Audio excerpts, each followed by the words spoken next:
लिखा है Robert Frost जी ने, और हमने इनकी ऑलरेडी बहुत सारी पोएम पढ़ रखी है, जैसे कि the road not taken, fire and ice, dust of snow और वगैरह वगैरह वगैरह। इन्होंने बहुत सारी पोएम लिखी है। इनकी मोस्टली पोएम ह्यूमन ट्रेजेडीज और फियर मतलब डर के ऊपर होती है। ये अपने पोएम से ना कॉम्प्लेक्सिटी ऑफ लाइफ और बर्डन को एक्सेप्ट करना सिखाते हैं। और रोड साइड स्टैंड पोएम के माध्यम से उन्होंने ऐसे लोगों के लाइफ्स के बारे में बताया है ना जिनके पास बेसिक नीड्स तक नहीं है, जैसे कि रोटी, कपड़ा और मकान। ऑब्वियसली मतलब वो कपड़ा पहनते हैं बट सफिशिएंट अमाउंट में नहीं है। I think you got the point right. उन्होंने हार्श रियलिटी दिखाने की कोशिश की है, मतलब कड़वा सच दिखाने का कोशिश किया है, और ऐसे लोगों के प्रति, ऐसे लोग जिनके पास बेसिक नीड्स भी नहीं है, उनके प्रति दया मतलब सिंपैथी और ह्यूमैनिटी भी दर्शाया है। अभी कुछ लोगों के मन में ख्याल आया होगा ना कि मैंने अभी स्टार्टिंग के कुछ मिनट रॉबर्ट फ्रॉस्ट जी के बारे में मतलब पोएट के बारे में क्यों बताया, क्योंकि एग्जाम में डायरेक्ट क्वेश्चन आता है, ठीक है, पोएट के बारे में लिखने, स्टोरी के बारे में लिखने, पोएट के एस्पेक्ट से लिखने। तो अभी जो मैंने चीज बताया ना कि उन्होंने ये पोएम क्यों लिखा है और उनका पोएम लिखने का मेन मोटिव क्या होता है, ये सब चीज याद रखना। Okay, before I start the video, मैं बहुत ज्यादा क्यूरियस हूँ ये जानने के लिए कि तुम लोगों ने रोड साइड किनारे से सबसे महंगा चीज क्या खरीदा है। आई मीन रोड साइड किनारे जो स्टॉल लगता है ना जिसमें फ्रूट्स, वेजिटेबल्स, क्लोथ्स और हैंडमेड चीजें होती है, उसमें से तुमने आज तक सबसे महंगा चीज क्या खरीदा है, प्लीज कमेंट सेक्शन में मुझे बताना। और एक चीज, अभी तुम वीडियो की लेंथ चेक कर लो, और जितना बड़ा ये वीडियो है ना उस पूरे लेंथ तक तुम्हारी आंख इस वीडियो से नहीं हटनी चाहिए, क्योंकि तुम्हें स्क्रीन में बहुत सारे हिडन मीनिंग वर्ड्स के मीनिंग दिखेंगे, तो वो चीज तुम्हें देखना जरूरी है। और दूसरी बात, कान में ईयरफोन डाल लो, इससे मैं जो भी चैप्टर में एक्सप्लेन करूंगा ना वो तुम्हें इजीली समझ में आ जाएगा और इजी अंडरस्टैंडिंग में भी हेल्प करेगा। तो डाल लिए, चलो शुरू करते हैं। एक छोटा पुराना घर है जिसके आगे शेड लगा है ताकि शेड के नीचे सामान रखा जा सके और रख के बेचा जा सके। वो घर रोड के किनारे है जहाँ व्हीकल्स स्पीड से आते जाते रहते हैं। उस घर के ओनर ने उस शेड को इस उम्मीद में लगाया है कि उन व्हीकल्स में से कोई तो उतरेगा और उनके शेड के नीचे जो सामान है उसे आकर खरीदेगा। उस घर के जो ओनर है ना वो बहुत ज्यादा सैड है, क्योंकि वो डेस्परेट है पैसा कमाने के लिए। नहीं, वो लोगों से फ्री में ब्रेड खाने को नहीं मांग रहे हैं, वो चाहते हैं कि कोई उनका सामान को आके खरीदे, बदले में पैसा देके चले जाए, क्योंकि फ्लो ऑफ मनी हर किसी के बेहतर जिंदगी के लिए इम्पोर्टेंट होता है। फिर पोएट कहते हैं कि जो शहरी लोग हैं, मतलब जो कि फ्लावर ऑफ सिटीज हैं, वो अपने पैसों से इन रोड साइड स्टैंड को बचा सकते हैं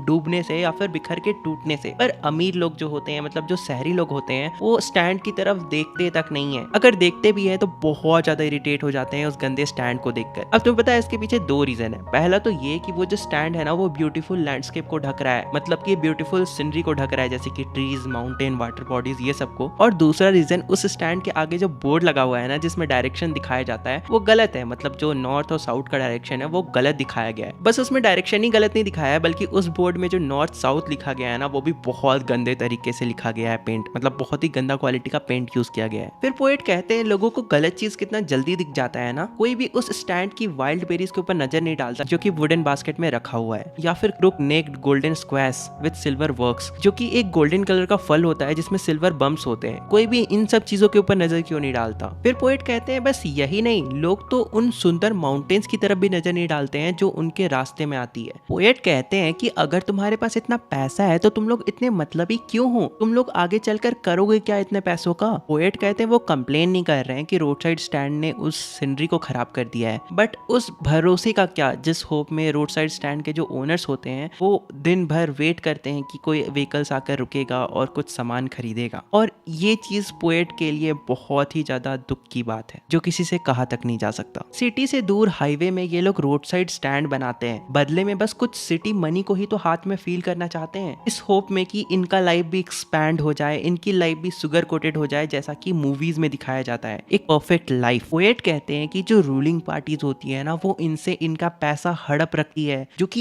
एक्चुअली में इनका है। पोएट कहते हैं कि न्यूज में दिखाया जाता है कि इन गरीब लोगों की फैमिलीज को बाहर लाया जाएगा, अच्छे से विलेज में रखा जाएगा जहाँ पे थिएटर्स होंगे, स्टोर्स होंगे, और इन्हें किसी भी तरह की बेसिक नीड्स के लिए प्रॉब्लम नहीं होगा। मतलब कि बेसिक नीड्स के लिए तो सोचना भी नहीं पड़ेगा, बट एक्चुअली में ये सब बस ग्रीडी गुड डूअर्स हैं जो अच्छा तो करना चाहते हैं, बट इसके पीछे उनका बहुत बड़ा लालच छिपा होता है, जो खुद जरूरत पड़ने पर जंगली जानवर जैसा इन लोगों का शिकार भी कर सकते हैं। उन्हें फर्क नहीं पड़ता कि लोगों के साथ क्या होगा, वो बस लोगों के इमोशंस के साथ खेलते हैं, वो बस उन्हें बड़ी बड़ी बातें बोलकर अपने झांसों में फंसाते हैं। फिर पोएट कहते हैं तुम्हें पता है ऐसे लोग, मतलब कि जो पॉलिटिशियंस होते हैं, ये इन गरीब लोगों की लाइफ्स को इस तरह से घेर लेते हैं जिसमें ये गरीबों को बड़े बड़े सपने दिखाते हैं, वो गरीबों को ये दिखाते कि उनका बेनिफिट हो रहा है, बट वो सब कुछ ऐसे कैलकुलेटेड होता है, मतलब कि यहाँ बेसिकली स्कीम्स की बात की जा रही है जो गरीबों को दी जाती है, बट ये सब जो स्कीम्स होती है वो ऐसे कैलकुलेटेड होती है ना कि गरीबों को लगता है कि एक्चुअल में उनका फायदा है, बट एक्चुअल में ये सारे क्लेवर लोग उनको उल्लू बनाते हैं। फायदा गरीबों का नहीं बल्कि फायदा क्लेवर लोगों का, मतलब पॉलिटिशियंस का होता है जो बस गरीबों का यूज करते हैं। गरीब लोगों को सोने की, आराम करने की सपने दिखाते हैं या कह लो पट्टी पढ़ाते हैं, लेकिन जब खुद करने की बारी आती है तो खुद सो जाते हैं। ऐसे सेल्फिश लोग गरीबों की रात की नींद भी खराब कर देते हैं। जैसे सिटीज में नहीं होता, लोगों को आदत हो जाता है रात में जगने का और दिन में सोने का, जबकि एंशिएंट टाइम से ये नियम है कि दिन काम करने के लिए होता है और रात सोने के लिए होता है। पोएट कहते हैं कि वो इस सैडनेस को टॉलरेट नहीं कर सकते हैं जो वो गरीब सेड ओनर्स फेस करते हैं। वेट करते हैं कि कोई कार आके रुकेगा और आकर कुछ खरीदेगा। छोटी सी विंडो से बाहर देखते रहना, बच्चों की तरह होप करना कि कोई व्हीकल तो अपने ब्रेक पे पैर रखेगा। पूरे दिन एक ही प्रेयर की तरह, जैसे बच्चे भगवान से प्रेयर नहीं मांगते उसी तरह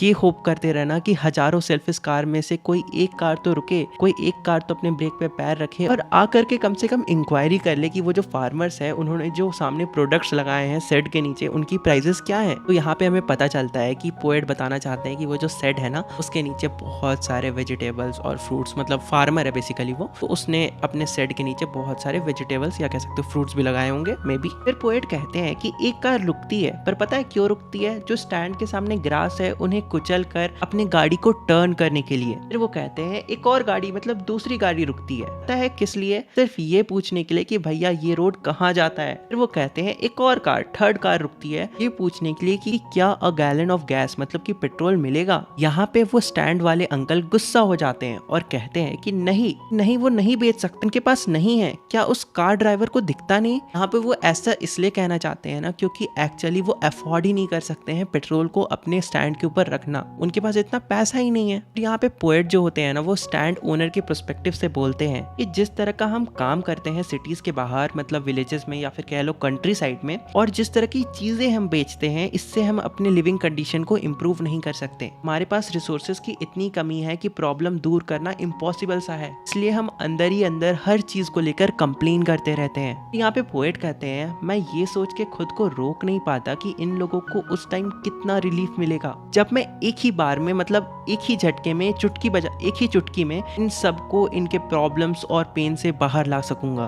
बट अगले ही पल, मतलब अगले ही दिन जब मैं रियलिटी को फेस करता हूँ, सोचता हूँ, वंडर करता हूँ कि तुम सब आओ मेरे पास, हम सबको बोल रहे हैं कि तुम सब आओ मेरे पास और मुझे इस प्रॉब्लम से, मुझे इस पेन से बाहर निकालो। और तुम सब मुझे इस पेन से तभी बाहर निकाल पाओगे जब तुम लोग उस रोड साइड स्टैंड के सामने उतरा करोगे और उन गरीबों को उनकी पेन से बाहर निकालोगे। मतलब कि यहाँ पोएट कह रहे हैं कि हम उन्हें उनकी पेन से तभी बाहर निकाल सकते हैं जब वो गरीब लोग, मतलब जो रोड साइड स्टैंड के ओनर है ना, वो लोग अपने पेन से बाहर आएंगे, मतलब जब वो लोग खुश होंगे, मतलब कि जब उनकी लाइफ से प्रॉब्लम और पेन दूर होगी। एंड ऐसे हमारा ये जो पूरा पोएम है इंटरेस्टिंग सा, प्यारा सा, मजेदार सा खत्म होता है। एंड ट्रस्ट मी, मैंने तुम्हें एक एक वर्ड एक्सप्लेन करा है और बाकी जो हार्ड वर्ड्स है, हार्ड मीनिंग है, वो तो तुमने स्क्रीन पे देख ही लिया होगा, इसलिए मैं बोल रहा था कि वीडियो के स्क्रीन से नजर मत हटाना। और अगर फिर भी अगर तुम्हें पूरा समझ नहीं आया या फिर तुमने वर्ड मीनिंग छोड़ दिया तो वीडियो को फिर से देखो और अपने कॉपी में भी नोट डाउन कर सकते हो अगर तुम्हारे पास टाइम है तो। पर I just want to ask one thing कि किसको नोबेल पुरस्कार मिल जाता है कमेंट सेक्शन में ये लिखकर कि मैं एग्जाम से 3 घंटे पहले देख रहा हूँ। वाह रे वाह,